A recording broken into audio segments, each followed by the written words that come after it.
ar a conversa de redação que está começando agora e tem a participação do Eduardo Costa, do Júnior Moreira, do sociólogo, professor da PUC Minas, doutor em sociologia, Luiz Flávio Sapori.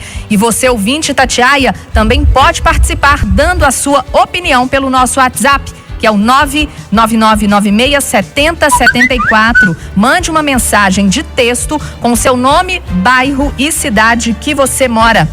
Ô Eduardo, com tanqueiros em greve, falta de combustível em postos de gasolina causa transtornos a motoristas. Bom dia para você. Bom dia para todo mundo. Eu nunca pensei que fosse ficar preocupado de não ter gasolina para eu comprar custando mais de R$5, mas enfim, é o que é isso, é o que temos para hoje. Quem não tem colírio usa óculos escuros, quem não tem gás cozinha com lenha. Se faltar gasolina, o aplicativo, o táxi, o ônibus, ou vamos a pé, porque depois põe um gelo no joelho, resolve o problema. Agora, que eu fiquei satisfeito com a fala de duas autoridades mineiras nos últimos dias, fiquei. Outro dia nós citamos aqui preocupação do presidente do sindicato dos postos de gasolina de aumento novo no ICMS. Imediatamente o Agostinho Patrus gravou um áudio e mandou para a rádio dizendo que a Assembleia não aprovaria.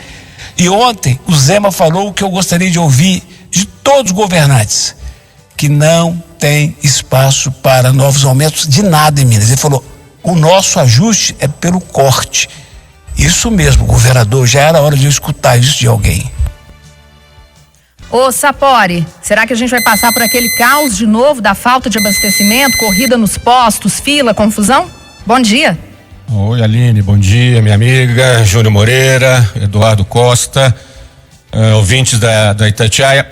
Aline, certamente nós vamos ter aí dias muito ruins para os belo-horizontinos, né? E também para a região metropolitana de Belo Horizonte de maneira geral, talvez algumas cidades do interior. Agora, essa greve, cá entre nós, é uma greve muito esquisita, para dizer o mínimo. Eu entendo que é uma greve inoportuna, injustificável, né? Dado que, como bem disse o Eduardo Costa, não há perspectiva de aumento do ICMS em Minas Gerais. Eu confesso que eu não estou entendendo o motivo dessa greve. Se é para atuar sobre a questão do preço dos combustíveis, o alvo do movimento deveria ser o governo federal e não o governo estadual. Muito esquisito, Aline, muito esquisito, né? Considerando que a situação dos governos estaduais, o governo de Minas, por exemplo, as finanças estão em situação ainda muito ruim. O governo ainda está pagando o salário do funcionalismo público em várias parcelas. E ainda o movimento quer que o governo abra mão de 3% do ICMS. O impacto disso, inclusive, no preço final vai ser ínfimo. Considerando que a semana que vem o governo reduz de 15 para 12 ICMS, Aline, na semana seguinte há um reajuste do preço do petróleo e o combustível volta a crescer, anulando essa suposta redução de impostos. Então, é muito estranho. Eu confesso que respeito todo e qualquer movimento grevista. Na categoria ela tem sua legitimidade, seu direito. Mas não me parece um movimento de bom senso, né? Não é justificável. O alvo da pressão está errado. O alvo da pressão tem que ser o governo federal, é o governo Bolsonaro. É no âmbito federal que se define a política de preço dos combustíveis no Brasil.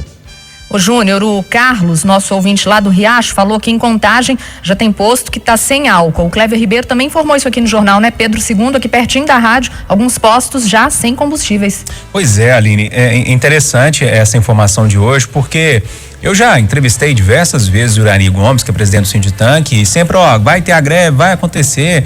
E sempre quando começava, era uma greve muito michuruca, tal, ficava aquela coisa ali, mais ou menos, algumas pessoas só que aderiam. Agora, dessa vez, me parece que a greve é um pouco mais séria, ou pelo menos tem mais caminhoneiros aderindo. Essa falta de combustível, a greve começou ontem, a falta de combustível hoje já, parece que realmente o movimento de ontem surtiu o efeito que eles queriam dar, né? Que é exatamente esse, né? Falta combustível, começa a pressionar os governantes para tentar atender às pautas ou pelo menos recebê-los para uma conversa. Eu realmente não sei como vai ser. A última coisa, né, que nós precisávamos nesse momento era uma situação como essa, mas como Sapori eu também respeito demais o movimento grevista, e vamos ver o que vai dar nessa história toda.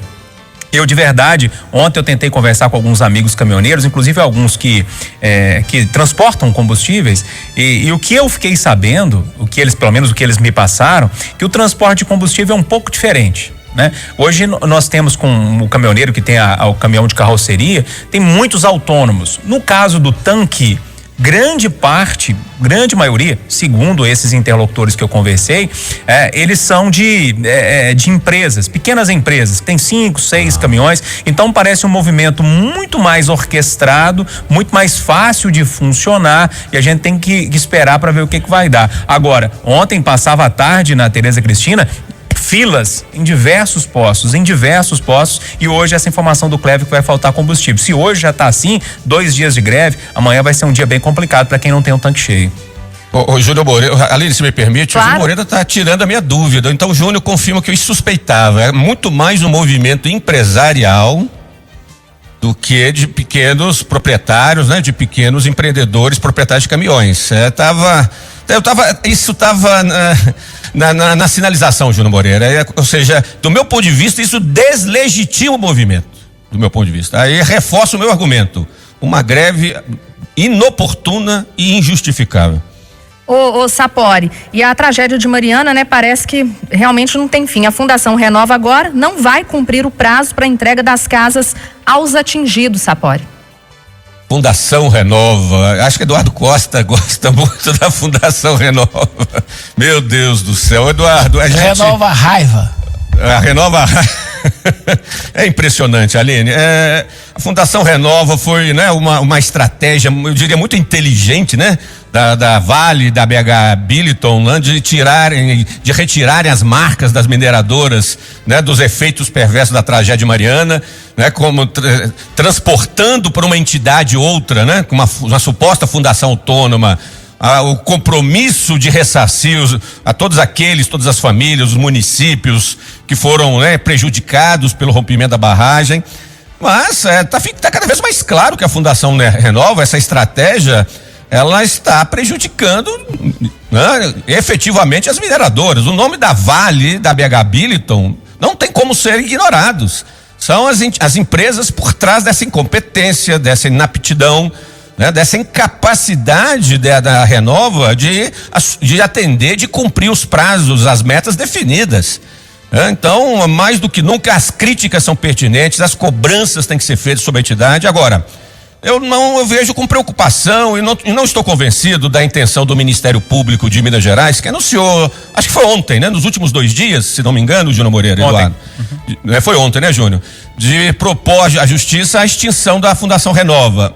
Eu não sei o que os meus amigos pensam, Eduardo e Júnior. Eu confesso, pessoal, que se já está ruim com ela, pior sem ela. Eu entendo que a estratégia é continuar pressionando, cobrando, né, punindo como se deve, colocando a questão da Vale, da BH Billiton, né, na linha de frente, mas a despeito de todas dessas incompetências da entidade, a sua extinção, não sei, pode ser um tiro no pé.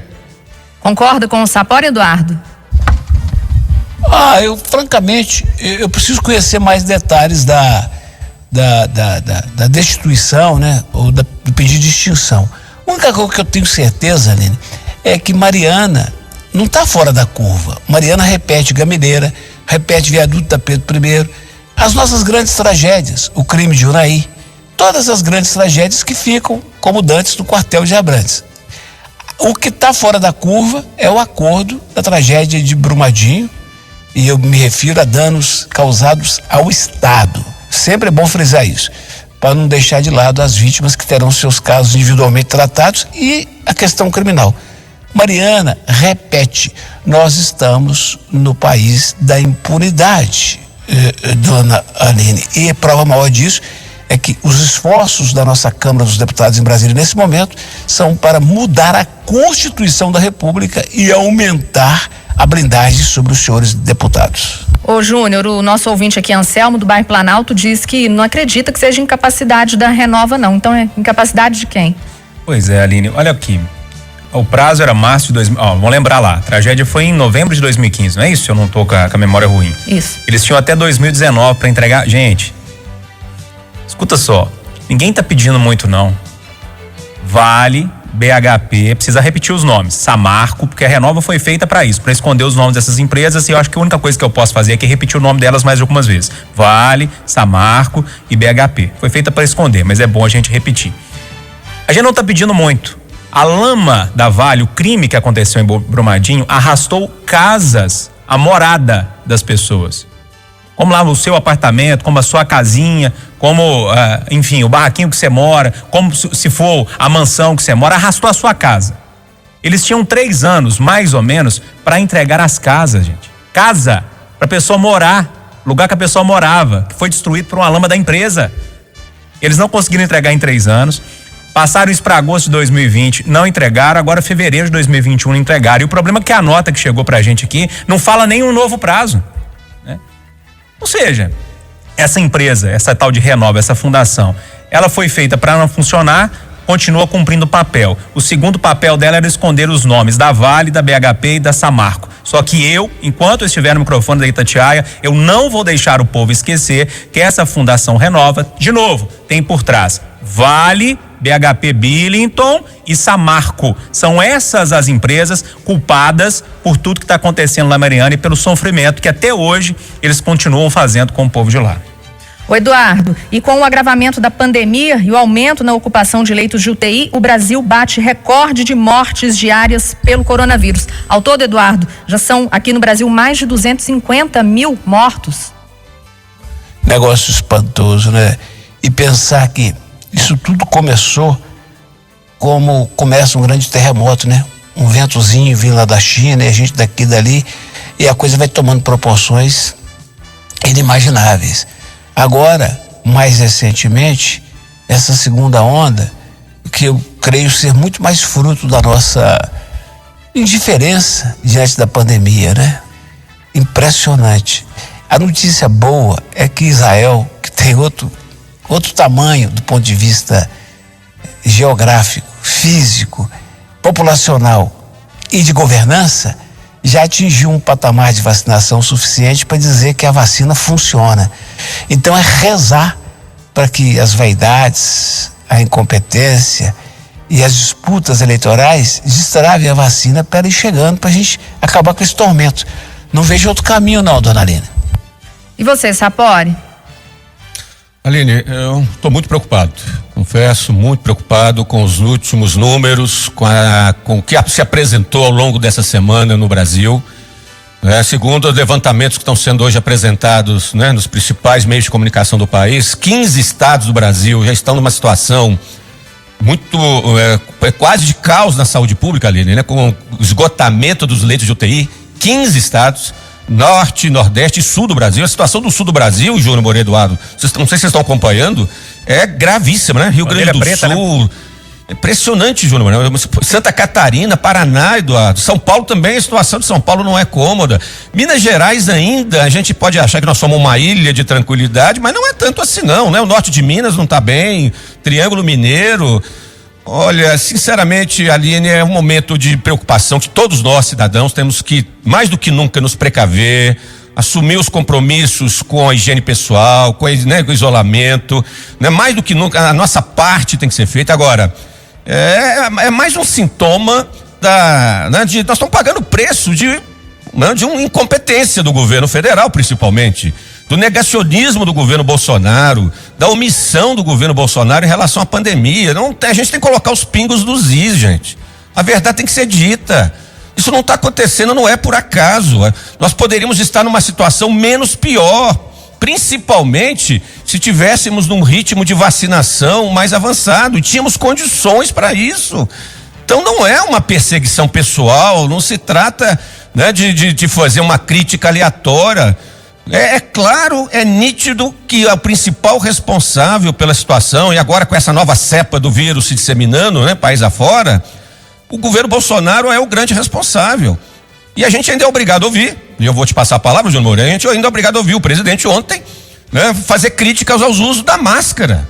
Meu Deus, a gente completa um ano de pandemia, a situação está saindo do controle, o caos está se instalando em vários estados e o presidente faz um discurso contra o uso da máscara. Júnior Moreira, é difícil, né? É difícil. Confesso que infelizmente eu termino essa semana muito preocupado. Júnior. Ô Aline, eu acho que o assunto é muito amplo e o nosso tempo já tá se esgotando, então eu vou focar só aqui no nosso quintal, só em Belo Horizonte. Veja só, me preocupa muito os dados que foram divulgados no boletim epidemiológico de ontem da Prefeitura de Belo Horizonte, né? Esse RT, né, que pouca gente entende, que é a velocidade de transmissão, passou de 1, né? Quando isso passa de 1, quer dizer, a gente está tendo mais transmissão, né? Mais pessoas estão sendo contaminadas. Mais pessoas sendo contaminadas, mais gente precisando de enfermarias. Mais gente indo para enfermarias, mais gente indo para UTI.